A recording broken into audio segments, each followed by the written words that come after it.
Pour les CIMM, alors ça c'est un peu un sujet tabou, page 34 du rapport, annexe 1. Aujourd'hui, le CIMM est subjectif, il n'est pas objectivé et il est d'application variable selon les ministères, selon les directions des ministères. C'est l'annexe 1, page 34.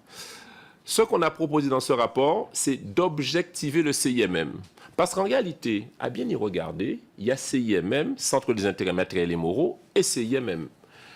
Si vous avez vos parents nés dans le territoire, vous-même nés dans le territoire, vos enfants nés dans le territoire, vos grands-parents maternels et paternels nés dans le territoire, ce n'est pas la même chose que si vous avez juste un conjoint né dans le territoire. À l'heure actuelle, les deux situations équivalent à un CIMM. Donc, nous avons choisi d'objectiver le CIMM et de le quantifier. Et alors, ce sont des propositions. Là, vous voyez des barèmes avec des points.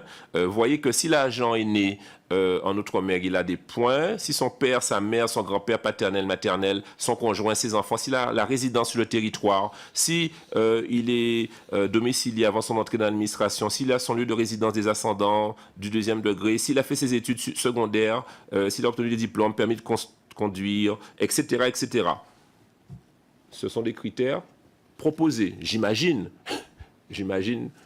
même bien à l'intérieur avec les syndicats comment ça pourrait se discuter tout cela. J'imagine qu'on rentrera dans le détail. Si le fonctionnaire a demandé sa mutation pour la première fois, ça n'est pas la même chose que s'il a demandé pour la 5e fois. Donc on cumule des points s'il demande pour la 5e fois pour finalement augmenter le poids du CIMM en fonction de tous ces critères-là et ainsi de les objectiver par rapport à d'autres critères et éviter quelques passe-droits tels que par exemple la situation familiale, rapprochement de conjoint, ou la situation de santé. Aujourd'hui, les 3 critères de priorité de rentrée sur le territoire, c'est CIMM, situation familiale et situation de santé. Donc, on a proposé de mettre le CIMM à un plus haut niveau pour pouvoir faciliter cela.